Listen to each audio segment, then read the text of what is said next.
Have you guys taken a look at season 2 of Unreal on Netflix?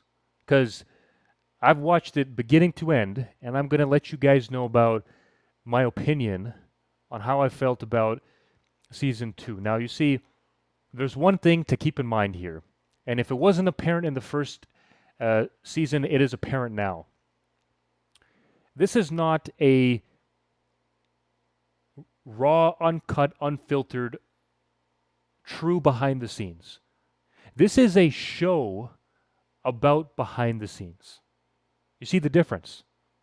When we think about wrestling, we understand that this is not like shoot style wrestling. This is not Olympic wrestling. This is not UFC. This is a show. This is a movie. This is a TV show about wrestling. Unreal was never meant to be a raw, uncut look about what is happening, or at least what we thought was happening in the business. This is a show. It is a narrative put together that is about behind the scenes. Yet the way they portray it to us is that it's a show, and what they want to show you is specific elements of different storylines and rumors and conversations that people are having on the internet and amongst the wrestling community. They either carry that narrative or they disprove it because they want to craft a different narrative around the situation. And you'll understand what I'm talking about when I say that. But look, let's get into it. Was this a series worth watching?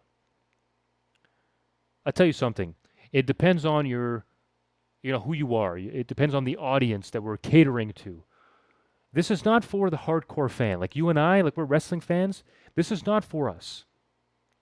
This is for the casual, the person who tunes in for maybe WrestleMania or SummerSlam and whenever there's a big name, Pat McAfee, Jelly Roll, Roman Reigns, there's a big name on the card, we'll watch the show. And they don't really know much about wrestling other than they realize, okay, well, this is a scripted show, it's staged, and that's it. Like, they don't really know, like, the inner workings of the match. Like, how do you perform a move safely? How do you, take care of your opponent in the match? How do you plan a match out? Like, they don't look at all that stuff. We know that, though. For the casual, Unreal is supposed to reel in more of these fans. So the way they're going to do that is they're going to create a show around behind the scenes, which is everybody loves behind the scenes, but again, it's not behind the scenes in the way that you think. They put a lot of emphasis on celebrities.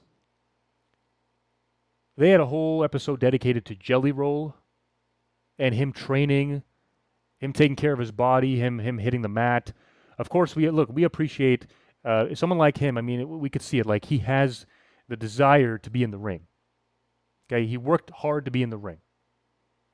For someone who's never been in the ring, getting in the ring for the first time, it takes a lot of determination. As a matter of fact, it takes a lot of guts because that mat it's not it's not like a bouncy castle. That thing hurts. But you see, they dedicate a whole show to Jelly Roll's involvement in his debut. And then they had another section about it was Pat McAfee. The situation after WrestleMania with Gunther. He choked out McAfee. So they put a whole show around that, like a whole episode around that too. And they're showcasing celebrities because of name value. They're trying to reel in the casual fans. There's nothing to hate about that. I can't sit here and say that I despise that. I would like to see more of the superstars interact, on camera. But this is, again, it's the narrative they want to put out. Their audience has changed for Unreal, and Unreal is an example of that. So if you guys noticed this, I mean, from the first set of series to the second, there's been a lot of continuation of folks, like continuation of superstars. they're only showing a certain set of superstars and only wanting to disclose information about certain storylines. So, for example, Seth Rollins. The narrative they're going with is that they fooled everybody, and the wrestling fan knows that they fooled almost nobody. Little to no one was fooled by the Seth Rollins staged injury at Saturday night's main event against LA Knight. And they put a whole episode together talking about what they did to try to keep it a secret. The wrestling fan knows, we knew, right? We knew. The casual, though, that is watching and looks at it, they don't read dirt sheets. They don't read. They're not an insider. They're not a critic. They are simply just watching for the sake of entertainment. They look at it and say, "Whoa, is he injured? Seth Rollins is injured." You know, this throws a monkey wrench into everything. And then when he comes back, it's a bigger pop. Now, I got to say, I still like the story. I mean, I like I can appreciate what they're doing, trying to keep it a secret and playing it up as he's on crutches. You know, everywhere he's going, you know, he's got a. I think he had a cast on his knee, and it looked like it was real. And for the purpose of the show, I mean, it makes sense to do it that way. I have no issues with that because the build-up was, okay, we're going to have him come back and screw CM Punk, okay? And remember, the story here was that CM Punk will never, ever win a title as long as Seth Rollins is breathing and in the WWE. So he was breathing, he was still there, and when he did the reveal, it was done at the right moment, which is why it got this, incredible response. But they're really trying to show you, like, hey, this is the narrative we're putting it. Like they're not going to sit here and talk about like the people that might have known about it or fans that were saying that we think it is this is not a shoot injury, this is staged. They will talk about it in the sense of like, we fooled you and we're the greatest. Now that doesn't always come off very well. People might have not liked that, but that's what they were showing us. Kind of this moment of like, we're in control. Okay. Now, speaking of LA Knight, there was a section. There was a section of fans who said that he was being, I guess you can say, belittled or sort of berated. He was, in a situation where I think it was backstage. Triple H was talking to him about the finish of the match, and you could see LA Knight was clearly, visibly, just like, get out of my face. Okay? If expressions could speak, that's what his face was saying. Just get out of my face. I do not care. I do not care to listen to you. And I want to tell you something. That was like the biggest LA Knight portion we saw in this episode, in this series. You know what the narrative's been, right? The narrative has been that creative does not want LA Knight in a title spot because they don't like his character, or they don't have much hopes for his character. And then they show us a clip of LA Knight, getting this lecture from Triple H, on the finish of the match. Now, of course, the finish that they spoke about in the match, that this is the Money in the Bank match, right? So this is where Seth Rollins and LA Knight, they're supposed to be on the top of the ladder, and it's supposed to be this like very close battle, like back and forth, and Seth Rollins just happens to take the briefcase down. It was very close. LA Knight did not do that. They went a different route. So now you show Triple H telling LA Knight like where this went wrong.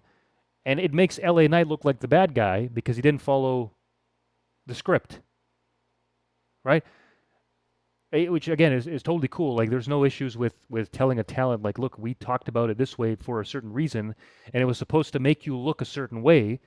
But to be transparent with you, whether it was done that way or the way that LA Knight did it, LA Knight was, he's always the guy that comes up short. He's always the guy that comes up short, and I feel like at that point he was not really impressed either way. Like he was not impressed by the fact that, all the work he's done up until this point, and we're giving the money in the bank to Seth Rollins, right? Like a guy who's already won it, he doesn't really need it. It would have been great to have someone else win it, but it didn't happen. So again, the narrative is that creative does not like LA Knight, and now they're using this clip and showing that LA Knight himself is not listening to creative. It's LA's Knight's fault. He's not listening. You see what I mean? You see what I mean when I say that there is a narrative with Unreal. It's not unfiltered. Like we're not even getting to hear LA Knight's perspective. Like where was LA Knight? You want to show us behind the scenes? Show us LA Knight. Show us him talking about it. You know what I mean? Like show us more than just that moment. They pick and choose so that the narrative that's out there in the mainstream, they can play off of that, and they can make themselves look better. I mean, maybe you have a different theory, but that's what it seems like. It seems very apparent that out of all the conversations you could take, you decide to pick that one for LA Knight of all people. So that and then there's other moments in this series that I actually enjoyed a little bit more. So you guys remember Lyra Valkyria had the match with Becky Lynch at SummerSlam that everybody was just taking a big dump on because they said that this match was supposed to be more than what it was.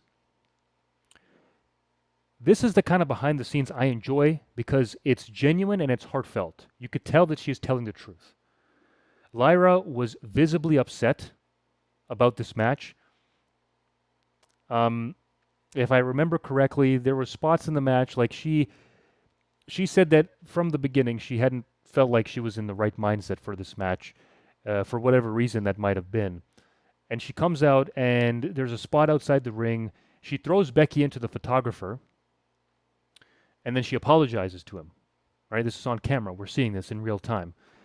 There was another spot where they're supposed to have Lyra in these, I guess they're handcuffs, right? They're zip ties, right? Not handcuffs. And somehow, some way, they were not tight enough. Like basically Becky was gonna tie her up so she'd be looking like this the entire match, right? She can't use her hands, her arms. And what happened was in the middle of the match, they got loose. And we all saw it. And then we saw Lyra slip her hand back into the zip ties to make it look like, they were always like this.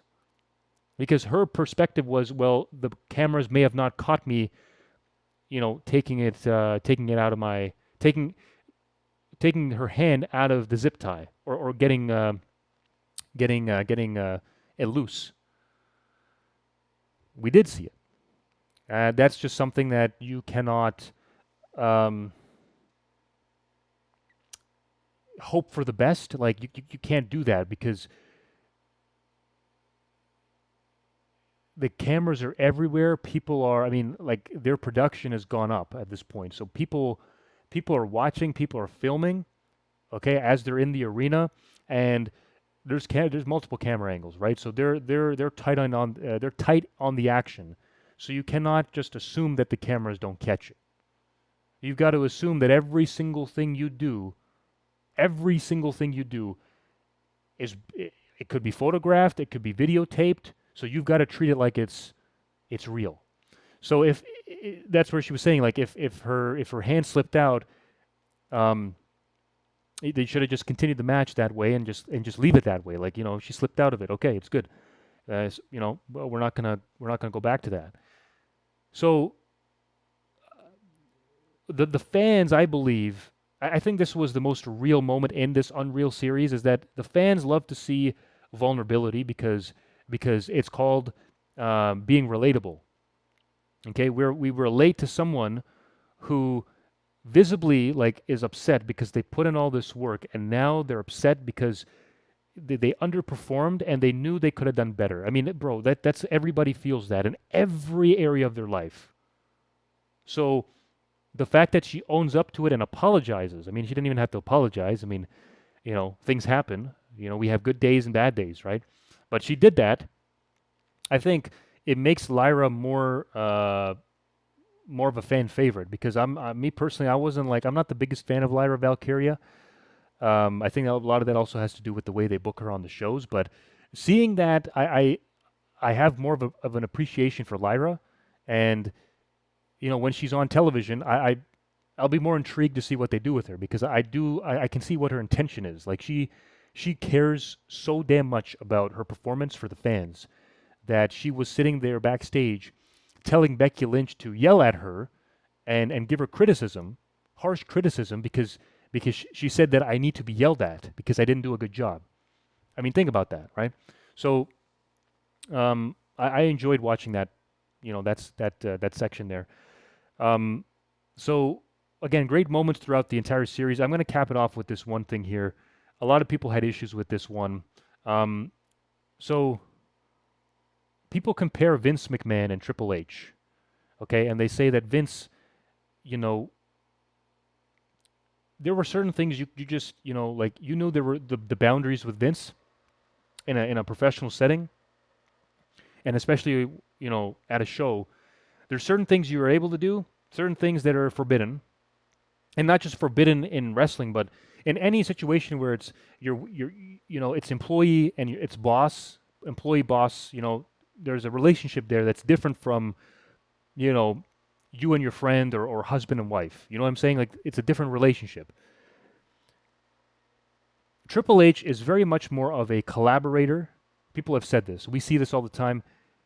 Um, he's got what we say a better understanding of the locker room, and we can say a lot of things about Triple H not being a great booker and messing things up. But the one thing that I will say that I think is different from Vince is that the talent thoroughly enjoy being around Triple H. Like they see him not as a boss but as a father figure, and this Unreal series is showing us that it's promoting that narrative even more. And with that, you're going to have people who are going to say things like, "This is unprofessional." Io Sky is shown jumping into Triple H's arms like a 5-year-old child who's jumping into the arms of their dad, um, after a match, just to like a hug, like an embrace. So think about that, like jumping into his arms, her legs are wrapped around him, and her arms are wrapped around him, and he's hugging, giving her a hug. This is boss and employee. Remember that. You can look at it from either way, and to be transparent with you, I'm trying to look at it from a positive way because I think Triple H, again, the talent like to be in that locker room more than they did when Vince McMahon was running the show. I mean, we all know when rumors came out that Vince was coming back, there was a lot of folks that were saying that we're not going to stick around, we're going to leave if that's the case. That tells you the kind of environment Vince created. At the same time, showing this on Unreal is probably, it was going to ruffle some people's feathers because they said you can't be jumping into the arms of your boss like that. You know what I'm saying? Like a handshake and a simple like pat on the back is different, right? But a embrace like this takes it too far. And like let's think about it, right? If you do that to your boss, how do you feel the response is going to be, right? It's just not the same. So like, I understand why they're showing these moments because again, it's part of like feeding the narrative of who Triple H is behind the scenes. At the same time, I'm not 100% sure if I agree with doing that. You know what I mean? Like boss and employee relationship. I mean, it's not very professional if you ask me. But again, like times are changing, right? So people might look at it and say, well, it's just a friendly embrace. That's cool too. I don't want to look too much into it, but I know this was a talking point because people were saying that this was not acceptable and Triple H is a creep. He's a bald fraud and a creep. But have a ways at it. Whatever you guys think about that, feel free to share your displeasure about it in the comments below. But that's my review of Unreal. Overall, I mean, if you're a casual, you probably enjoyed this. I tried to watch it like a fan. I didn't necessarily take away anything new from it. There isn't anything new from this series that we didn't already know as wrestling fans about the different storylines and the different competitors and things that were happening behind the scenes. But overall, I mean, it was I would say middle of the road. If you're a fan of wrestling, it could go either way. You might like it, you might not. But me personally, I thought it was okay. It wasn't anything exciting to just kind of like talk about and make it into a big deal. But if you guys have any comments on Unreal, if you guys seen any of the episodes, make sure to leave them in the comments below. Let me know how you guys felt, and I'd be happy to respond and connect with you there. Until next time, take care, guys. I'll see you in the next video. Peace.